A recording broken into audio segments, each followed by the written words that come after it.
Bienvenidos a esta transmisión. Estamos pensando en estos días en algunos lugares en los cuales se hace referencia de la famosa Semana Santa.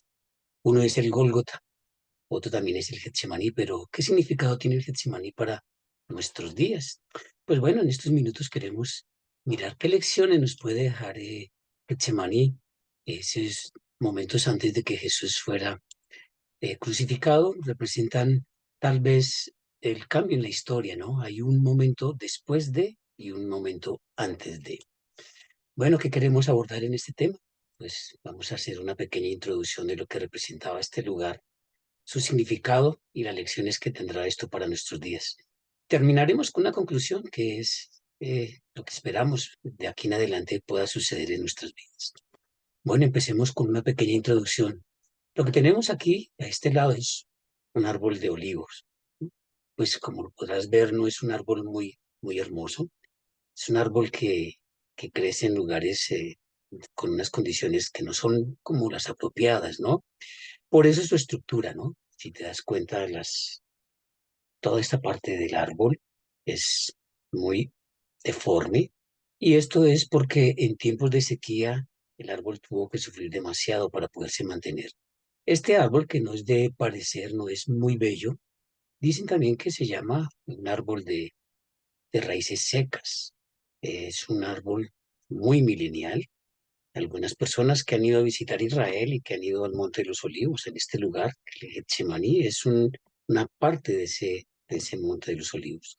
Dicen que hay árboles que datan desde la misma edad de Jesús. Quiere decir que muy seguramente, si vamos a Israel y vamos a este sector, seguramente estaríamos viendo el mismo árbol que vio Jesús. Pero este árbol tiene una particularidad y es que tiene unos frutos que representan para la economía de Israel algo muy importante. De ahí sale pues las aceitunas y de un proceso que se hace con las aceitunas sale el famoso aceite de oliva. Bien, entonces ya tenemos una primera característica que es que la industria es demasiado próspera. Pero ¿cómo quitarán las aceitunas de este árbol? ¿Cómo las bajarán? Pues no hay otra opción sino golpear el árbol. Hay que golpear el árbol totalmente, por todos lados, todas sus ramas, con algo muy fuerte. Y esas aceitunas que caen al suelo son recogidas y traídas a esta prensa. Mira la dimensión de estas prensas.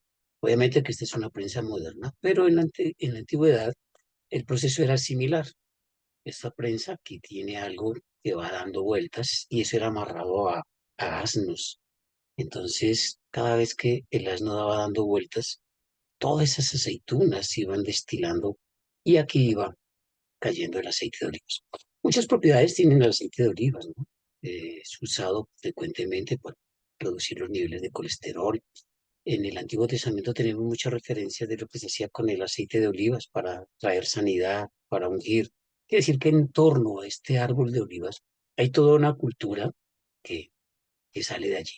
Pero bueno, tú pensarás que viniste a una clase de geografía, de botánica, o que tal vez te estoy vendiendo o te estoy incluyendo en un multinivel de aceite de olivas. Pues no, mira lo que dice Isaías en el capítulo 55. Hace referencia a este proceso que estamos describiendo. Dice, ¿quién ha creído a nuestro anuncio? ¿Y sobre quién se ha manifestado el brazo de Jehová? Subirá cual renuevo delante de él y como raíz de tierra seca. Mira, la comparación que está haciendo aquí de esa mata de olivo, de ese árbol de olivo, también la está haciendo referente a Jesús. No hay parecer en él, al igual que ese árbol, que tiene unos troncos bastante eh, deformes, ni hermosura le veremos, más inatractivo para que le deseemos.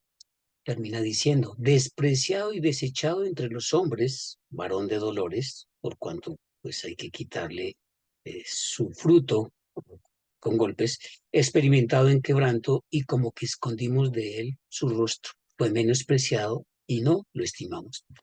500 años antes del acontecimiento de Jesús, Isaías estaba incorporando la figura de Jesús como ese árbol, ¿no? Que finalmente todo gira en torno de él, pero tal vez por la costumbre, tal vez por no conocer sus propiedades, pues como queda desechado. Bien, aquí queda el Monte de los Olivos. Y aquí dentro del Monte de los Olivos está el jardín de Getsemaní. ¿Sabes que Jesús recurrentemente iba allí? Cuando tú estás leyendo los evangelios, hace esa anotación, Lucas la dice como solía ir allí.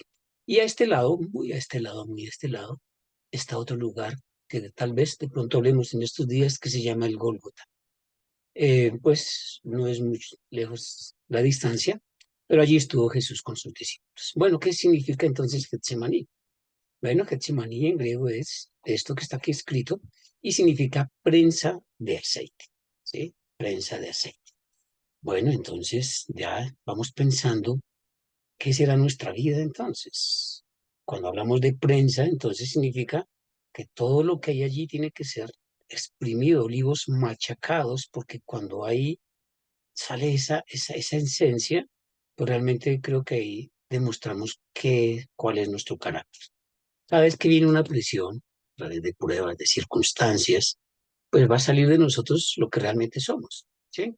Por eso la importancia de ir como espontáneamente hacia Getsemaní, que ahora ya no lo vamos a ver como un lugar geográfico, como un símbolo, como un lugar donde Jesús tuvo que definir cosas, sino tal vez más bien como un lugar a donde nosotros tenemos que acudir, porque cuando somos prensados, finalmente va a haber una evidencia de nuestro carácter. Qué tan transformados hemos sido en nuestra vida cristiana a través de la palabra de Dios. Bien, vámonos entonces a Lucas, capítulo 22, desde el versículo 39. Se registra una de las oraciones más cortas de Jesús. Lucas tiene más o menos unas 10 oraciones allí en todo su libro, pero en este está el contenido de la oración de Jesús. Dice, y saliendo, ¿de dónde salió? Pues si estaban celebrando la Pascua, estaban celebrando y tal vez había existido de parte de Jesús una revelación para estas personas que estaban compartiendo con él la cena. Y él en esa revelación dijo que ya no sería esa Pascua que estaban celebrando como algo tradicional, que esto tenía un nuevo enfoque y empezó a hablar que su cuerpo era dado como ese pan que se estaba partiendo allí y la copa, pero esa copa normalmente cuando los judíos estaban celebrando la Pascua, habían tres copas y la copa que tomó Jesús era la copa de la ira.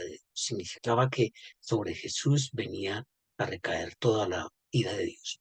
Terminando de compartir la cena, dice la escritura, ellos salieron 11 discípulos cantando himnos hacia ese lugar, hacia el Monte de los Olivos. Ya no estaba con él uno.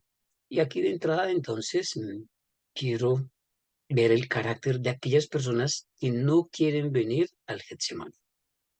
Son personas que finalmente son llevados por su voluntad, por la voluntad humana, pero los otros 11, aunque realmente algunos no supieron a qué iban, otros no cumplieron su objetivo, finalmente estaba la intención de ir allí a Getsemaní. Dice entonces el versículo 40, cuando llegó a aquel lugar, les dijo, orad que no entréis en tentación. Versículo 41, y él se apartó de ellos a distancia como de un tiro de piedra y puesto de rodillas oró. Salieron los 11, de esos 11 hubo una primera clasificación. 8 se quedaron, tal vez, a la entrada del monte, pero después lo acompañaron 3, esos mismos que estaban con Jesús en la transfiguración.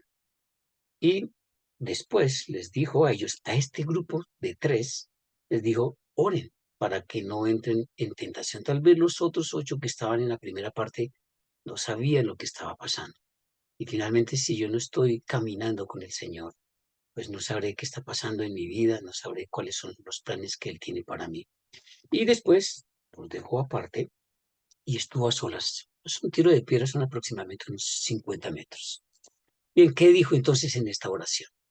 Esta es una oración con palabras muy cortas, muy pocas, pero muy sustanciosas, diciendo, Padre, si quieres, pasa de mí esta copa, pero no se haga mi voluntad, sino la tuya.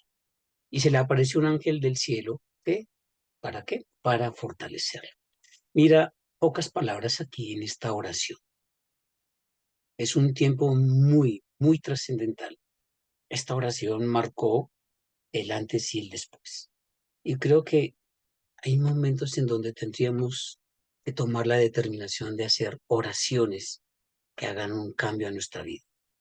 Una ida al Getsemaní con una oración de pocas palabras, pero de un corazón sincero que se derrama totalmente, de un corazón que se presta, que se presenta tal como es, reconociendo su debilidad, reconociendo la impotencia para poder hacer cosas. Creo que es la mejor oración. Y una oración de esas, finalmente, cuando salgas de ese Getsemaní, pues creo que de aquí en adelante ese caminar será diferente. Y en esas pocas palabras el Señor dice, ok, aquí hay un problema, ¿sí? Aquí hay un problema y es la voluntad. ¿A dónde va a correr la voluntad?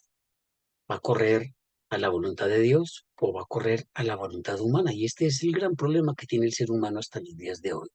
Se debate entre hacer la voluntad de Dios o hacer la voluntad del hombre. Pero aquí no es que Jesús estuviese como tomando un camino fácil de decir, no, sabes que tal vez no quiero. No, él sabía realmente para qué había venido. Él no está dudando de la voluntad para la cual vino.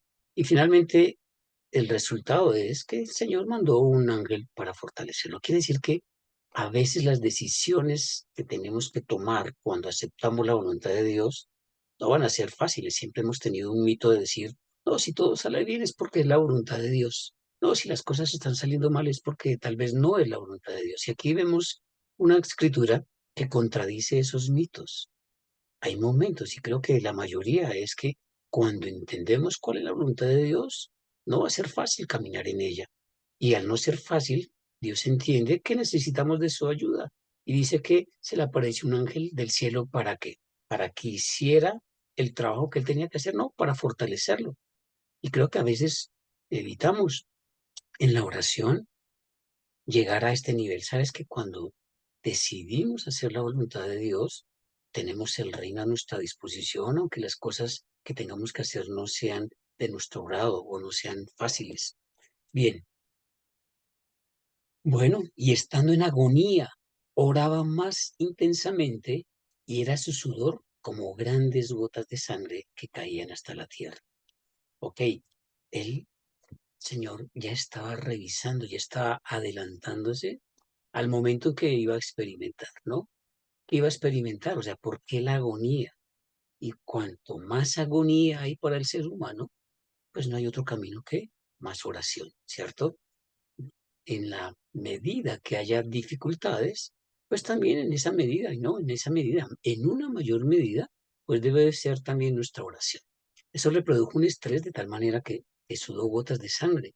Cuando se levantó de la oración y vino a sus discípulos, los halló durmiendo a causa de la tristeza. O sea, qué momento tan complejo, eh, pensar que alguien te está acompañando en tu problema y cuando te das cuenta estás solo.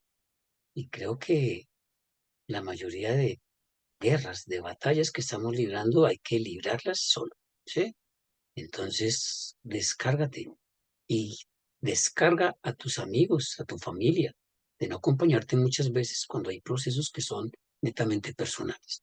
¿Qué le producía agonía? Sería la pregunta. ¿Qué le estaba produciendo agonía? Pues ponte a pensar, tus pecados, mis pecados, multiplícalos por el número de habitantes que hay, por cada violación, por cada aborto, por cada persona que practica el aborto, por cada drogadicto, por cada persona que vende droga, por cada robo, por cada hurto, por cada mentira. El problema no solamente era llevar esa culpa de las personas, sino también el hecho de que al traer todo esto para él, para tomarlo hacia sí, iba a tener una separación con Dios y creo que le pesaba más, o sea, tal vez los golpes que iba a recibir, su cuerpo lacerado, como fue expuesto, realmente fue torturado. En nuestros días eso sería una tortura. Realmente creo que él no tenía miedo a eso. Obviamente que iba a sufrir respecto a eso, pero creo que la, la situación que más le produjo agonía tuvo que ver con el hecho de que se iba a separar del Padre. Y hubo una separación del Padre, porque es que Dios no puede estar conviviendo con el pecado. Y Jesús estaba recibiendo todo el pecado de la humanidad. Entonces me pongo a pensar Si Jesús sufrió en ese pequeño lapso de separación con Dios, ¿cuánto más no sufrirá una persona totalmente separada de Dios? Y no en el momento de estar muerto. Pensemos qué produce la separación de Dios en nuestro caminar diario. Tanto sufrimiento, tantas situaciones, eh, tantas decepciones, sentimientos, unos pensamientos descontrolados, porque eso es lo que produce el no estar cercano al Señor.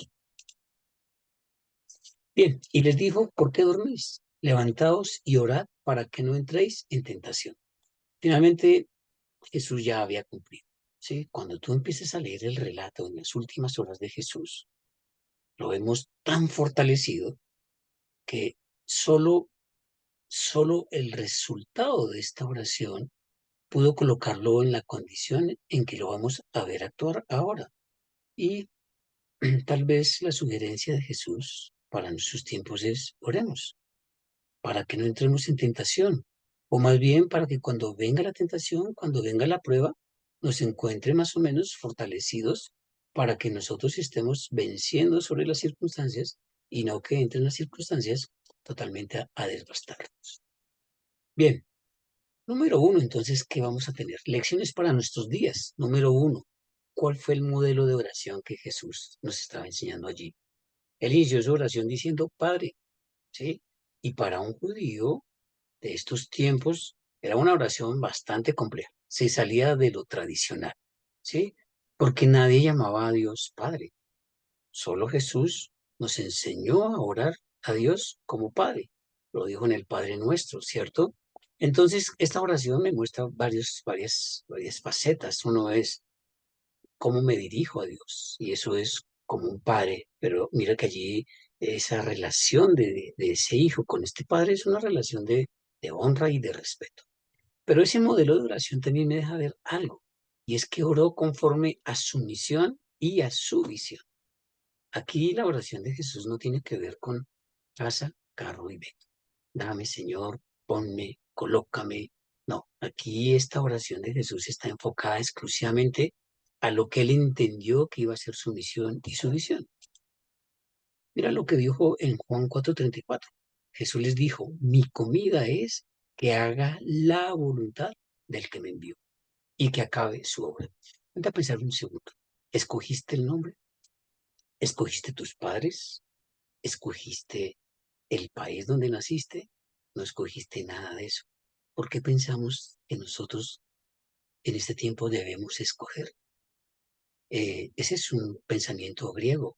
Por estar pensando que tenemos derecho a escoger y hacer, entonces se nos olvida que nuestra posición no es hacer, que la única posición que tendríamos es hacer la voluntad del Padre. Y Jesús lo manifestó en muchas oportunidades, ¿no? Él dijo, ¿hasta dónde llegó el nivel de hacer la voluntad de Dios? Que él decía, solo digo lo que el Padre me dice que diga y solo hago lo que el Padre me dice que haga. Quiere decir que Jesús no tenía duda en este momento sobre si ir a la cruz o no ir a la cruz. Para él estaba muy claro este punto. Bueno, demandas, ¿no es cierto? Nos hemos acostumbrado a hacer demandas. ¿Sí? Exigimos el desayuno, exigimos el almuerzo, exigimos que nos tengan la ropa limpia, que todo se nos dé. Este siglo XXI está caracterizado por demandas. Todos nos deben, ¿cierto? ¿Qué demandas? Entonces aquí Jesús tiene un conflicto. Aquí está la voluntad divina y la voluntad humana. Y ese es nuestro día a día todos los días. Los dos hacen demandas. La voluntad del Padre tiene una demanda, obediencia. La voluntad del hombre, la voluntad del ser humano, también tiene sus demandas. Entonces, ¿cuál sería el secreto de la vida cristiana? Pues obedecer las demandas de quién, las demandas divinas. Miremos algunas características de esas demandas. Una demanda humana, por ejemplo. Cuando estamos orando, ¿cuál es el enfoque de la oración cuando estoy orando en la carne, en mi humanidad? En deseos y pasiones, ¿cierto? Pido, para mí, Santiago dice, no tienen, ¿por qué no oran? Y el problema es que cuando oran, oran mal. ¿Para qué? Para sus deleites, para sus pasiones. Entonces creo que este checklist que podemos hacer a través de este modelo de oración de Jesús me deja ver cuánto de esas demandas apuntan a lo humano y cuánto apuntan a lo divino. Entonces, mientras las demandas humanas están enfocadas en los deseos, en las pasiones, en el tener más, en el querer más, en el hacer más, pues la demanda divina está enfocada ¿en qué? En el conocimiento y la revelación que tenemos de Dios. ¿Ves? Aquí es complejo, me cambia totalmente el modelo de la oración. En lugar de pedir que quiero, más bien lo primero que hago es entender cuál es el conocimiento que tenemos de Dios, pero ese conocimiento no es simplemente un ejercicio intelectual, sino esa palabra de revelación que vino, que me da la certeza que voy a caminar en ella. Otra demanda humana tiene que ver con, bueno, la demanda humana tiene que ser sometida, ¿sí? Jesús dijo, Señor, si hay otra opción, si hay otra forma de hacer esto, hagámoslo, ¿sí? Pero no, Señor, no quiero otra opción, quiero la opción que tú pusiste desde el comienzo. Entonces aquí hay que un sometimiento, ¿sí? Hay una renuncia, hay una oración de renuncia de parte de Jesús. Entonces, qué diferente es acercarnos al Señor orando para qué? Para renunciar a demandas humanas, porque esa demanda humana tiene que ser sometida. En cambio, la demanda divina tiene que ser obedecida. Qué diferencia, ¿no? Pero pues, normalmente sucede a veces lo contrario, ¿no es cierto? Que sometemos la voluntad, la demanda divina, y obedecemos la demanda humana. Bueno, ¿qué pasa con las demandas humanas? Es variable, ¿sí? He escuchado infinidad de veces a personas que me dicen, el Señor me dijo que monte un negocio. Y a los pocos días el Señor me dice que lo cierre. Es variable porque, pues, como no tiene un sustento, como no tiene, pues, como el sello de Dios, pues finalmente eso que te motivó a hacerlo, tarde o temprano, te va también a motivar para cerrarlo. Es variable. En la mañana piensas algo, en la tarde estás pensando algo. Alguien dice, no, el Señor me dijo que este era el trabajo y entras motivado a un nuevo trabajo y a los pocos meses quieres renunciar. ¿Por qué? Porque eso es lo que hace la demanda humana. Quiere decir que podríamos hacer una revisión hacia el pasado y ver cuántas decisiones tomamos que pensábamos que eran la voluntad de Dios y que no fueron la voluntad de Dios. Haz la lista porque finalmente eso te va a dejar ver cuánto nos va a dejar ver, me incluyo en eso, cuánto escuchamos a Dios y cuánto obedecemos a las demandas divinas. Bien, entonces, de una parte la demanda humana es variable, pero también sabes que es microscópica. ¿Por qué? Porque está enfocada en el ahora, ¿sí? Ya, en el corto plazo. Jesús dijo, no, no, no, no, no, no podemos fijarme en mi corto plazo que podría ser el bienestar. Y eso es lo que produce la demanda humana cuando es microscópica. Se enfoca en el bienestar de la ahorita, ¿sí? Nunca piensa en la eternidad. En cambio, la demanda divina es inmutable, quiere decir que no cambia, ¿sí? Se mantendrá en los momentos que han sido favorables para tu vida, pero también se mantendrá cuando las cosas no van bien. ¿Por qué? Porque es que eso viene de aquí adentro. Cuando tú estás en la voluntad de Dios, finalmente no abortas esa misión. ¿Por qué? Porque el Señor mismo pues te va a ayudar a que pasemos al otro lado. Y mientras la demanda humana es microscópica, la demanda divina es telescópica. Es algo mucho más grande, es mucho más amplio. Deja de centrarse en el individuo para centrarse en los que están cerca a ti. Quiere decir que ya no eres la Coca-Cola en el desierto, sino que ya empiezas a mirar que vas en familia, que vas en compañía, que ya tus problemas, aunque están allí, pues son parte del proceso, de la formación del carácter, pero ahora la misión es ¿cuál? Acompañar a otros. Es más telescópica, ¿por qué? Porque no está en un tiempo marcado, es eterna, ¿ok? Bueno, Lucas 9:23 nos dice, y decía a todos, si alguno quiere venir en pos de mí, niéguese a sí mismo, tome su cruz cada día y sígame. Entonces, la invitación de Jesús es que todos los días tendríamos que venir al Getsemaní. todos los días tendríamos que venir a decir, Señor, aquí tengo una dualidad. Me estoy debatiendo entre tomar decisiones con mi voluntad humana o con mi voluntad divina. Entonces, ¿qué mejor que venir a un Getsemaní para aclarar, para pedir dirección de Dios? Porque muchas decisiones de la voluntad humana nos van a meter en un problema bastante complejo. Y decía Jesús entonces, para que podamos alcanzar al nivel, quiere decir que hay un ejercicio donde yo todos los días en el Getsemaní que estoy construyendo, renuncio a hacer la voluntad humana. Y al renunciar a hacer la voluntad humana, creo que me voy a empezar a ejercitar más, a escuchar y a entender cuál es la voluntad de Dios. ¿Mm? Mira que lo dice, bueno, veamos algunos ejemplos. Abraham, ok, Abraham toda su vida luchó por una bendición, ¿sí? Él era un hombre riquísimo, pero en medio de sus riquezas era, ¿qué? Pobre en un aspecto, no tenía hijo, ¿verdad? Jesús le regala su hijo, pero, ok, Dios le pide el hijo. Mira, aquí hay un debate en la vida de Abraham, ¿sí? Y es decir, Señor, tú me diste la bendición y ahora me la pides. Aquí hay como un juego en la voluntad. Señor, ¿qué hago?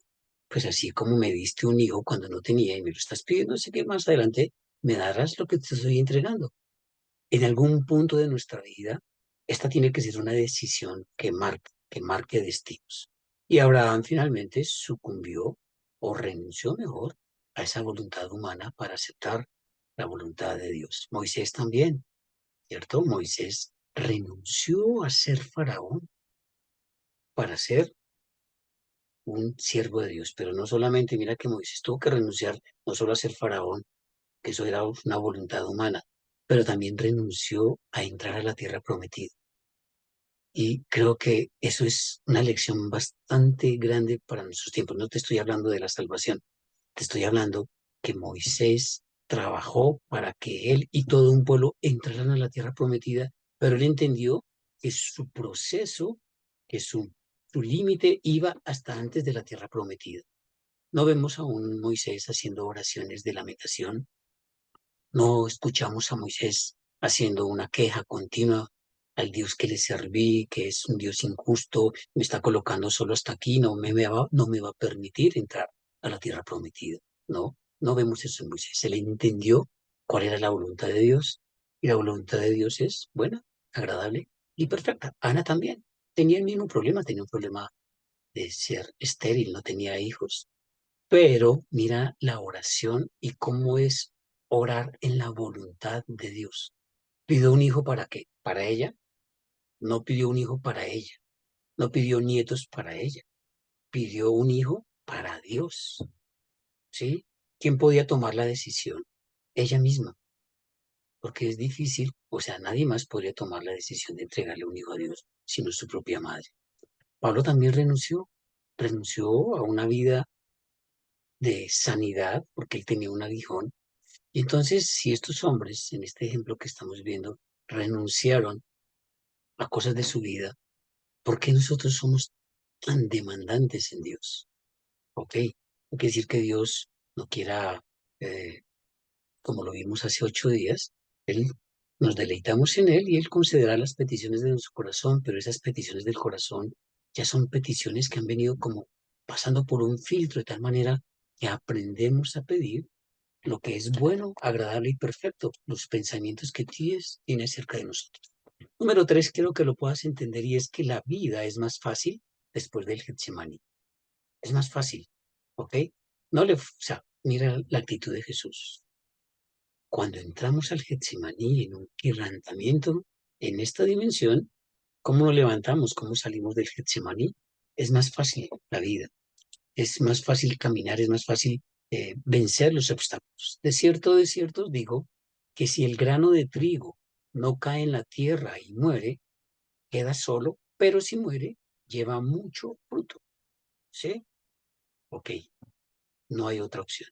El Getsemaní es un lugar, si bien el Gólgota es un lugar que significa muerte, el Getsemaní, bueno, a veces es una muerte pues digamos, impuesta, pero esta es una muerte en el Getsemaní autoimpuesta, y es que tomo la decisión de dejar la humanidad donde debe corresponder, porque allí entonces está muriendo y ese grano pues va a ser sembrado en el lugar donde vamos a llevar mucho fruto, y siempre se hace énfasis en el mucho, no es un fruto normal.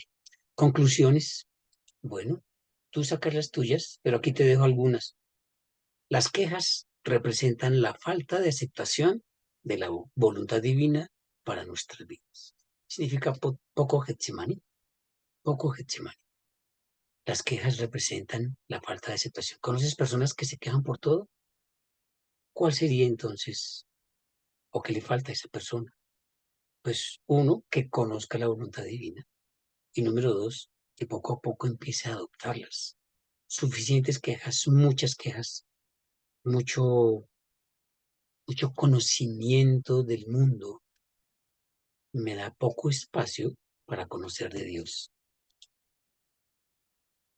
Por lo cual también nosotros, desde el día que lo oímos, no cesamos de orar por vosotros y de pedir que seáis llenos del conocimiento de su voluntad en toda sabiduría e inteligencia espiritual. Pues es nuestra oración en esta mañana también, y es que no cesamos de orar para que ustedes sean llenos del conocimiento de su voluntad, que podamos tener la certeza de entender cuál es la voluntad de Dios para nosotros como padres, como hijos, como empleados, como esposos, ¿sí? No podríamos estar caminando sin tener un propósito, sin caminar en una identidad.